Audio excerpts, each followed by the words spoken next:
Immunity के बारे में तो हम सभी ने सुना है, लेकिन हर्ड इम्यूनिटी हमारे सिस्टम की वह खूबी है जो हमें किसी भी महामारी से बचाने और हमारे शरीर को संक्रमण से लड़ने के लिए तैयार करती है। कोरोना से जुड़े एमआईटी की ताजा रिपोर्ट्स के अनुसार भले ही अभी तक कोरोना वायरस के लिए कोई वैक्सीन या कारगर इलाज नहीं खोजा गया है, लेकिन पूरी दुनिया में इस वायरस से लड़ने के लिए 3 तरीके ही मुख्य रूप से असरकारी देखे जा रहे हैं। आइए जानते हैं इनके बारे में और मुख्य रूप से बात करते हैं कि क्या है हर्ड इम्यूनिटी।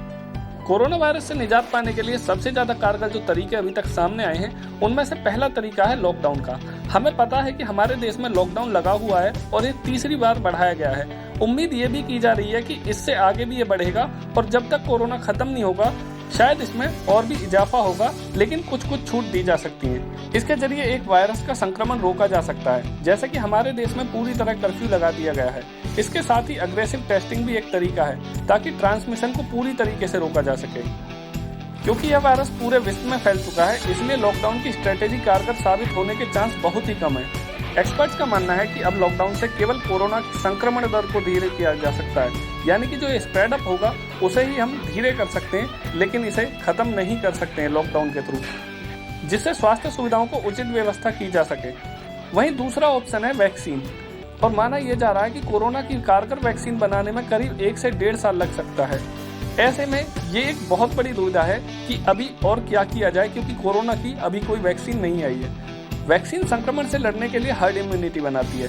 अब आपके मन में यह सवाल आना जायज है कि आखिर ये हर्ड इम्यूनिटी क्या है, तो चलिए इस पर बात करते हैं। तीसरा तरीका है प्राकृतिक तरीका। अगर वायरस का संक्रमण लगातार होता जाता है तो बड़ी संख्या में लोग इसकी चपेट में आ सकते हैं। इस दौरान कई लोग अपनी रोग प्रतिरोधक क्षमता के बल पर इस संक्रमण को हरा देते हैं। इन्हें संक्रमण के प्रति इम्यून होना कहा जाता है। जब इम्यून लोगों की संख्या अधिक बढ़ जाती है तो वायरस अपना संक्रमण नहीं फैलाता।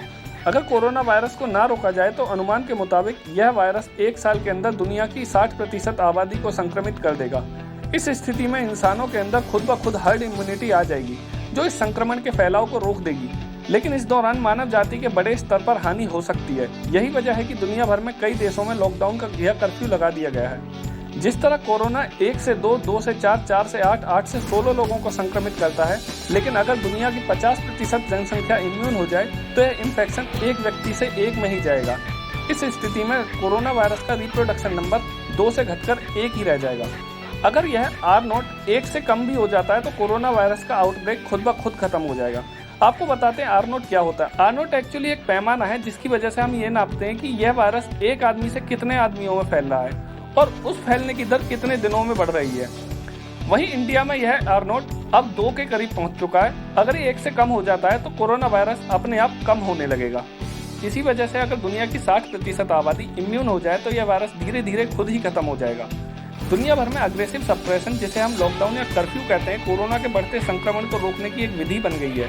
इस टैक्टिक में बीमार लोगों को आइसोलेट किया जाता है और सोशल कॉन्टैक्ट को लगभग बंद कर दिया जाता है। लेकिन अग्रेसिव सप्रेस के कारण हम अपनी हर्ड इम्यूनिटी नहीं बढ़ा पा रहे हैं। इस कारण हमें कोरोना वायरस से बचने के लिए आज के प्रभावी तरीके लंबे समय तक फॉलो करने पड़ सकते हैं, जो कि मानव जाति के लिए सुरक्षित भी है। पोलियो और स्मॉल पॉक्स जैसी बीमारियों को वैक्सीन के जरिए हर्ड इम्यूनिटी बढ़ाकर ही हराया गया है। हर्ड इम्यूनिटी एक प्लान बी है भारत के लोगों के लिए। अभी कोई ऐसी पुष्टि नहीं हुई है कि सरकार इसे यूज में लाने वाली है, क्योंकि भारत की जनसंख्या 100 करोड़ से भी काफी ऊपर है। अगर ये कोरोना वायरस 60% लोगों में चला भी जाता है तो उनमें से कई लोग ऐसे होंगे जिनकी इम्यूनिटी मजबूत नहीं होगी, बल्कि और कम होगी, या फिर उस इम्यूनिटी को वो बढ़ा ना पाए और कोरोना वायरस से उनकी मृत्यु हो जाए। और हमारे देश की जनसंख्या के हिसाब से बड़े बूढ़े और कम इम्यूनिटी वाले लोग बहुत हैं और बहुत ही ज्यादा संख्या में मरेंगे, जिसकी वजह से करीब करीब अंदाजा लगाया जा रहा है कि 20 करोड़ लोगों की जान जा सकती है। तो भारत के अंदर हर्ड इम्यूनिटी का कॉन्सेप्ट कहीं ना कहीं बहुत ज्यादा खतरनाक हो सकता है। वहीं हमें पता है कि भारत के अंदर आज भी भुखमरी जैसी कई समस्याएं हैं, जिसकी वजह से लोगों की इम्यूनिटी नहीं बढ़ पाती है। ये बात बेशक रिसर्च में पता चली है कि युवाओं के अंदर कोरोना का उतना ज्यादा असर नहीं होता जितना वृद्धों में होता है, लेकिन हमारे देश में कई युवा ऐसे भी हैं जो कुपोषित हैं, जिनकी इम्यूनिटी ज्यादा नहीं है। तो ये संख्या बहुत हद तक कई करोड़ लोगों को मार देगी। इसीलिए हर्ड इम्यूनिटी का कॉन्सेप्ट भारत के अंदर कहीं ना कहीं बहुत ज्यादा खतरनाक भी साबित हो सकता है।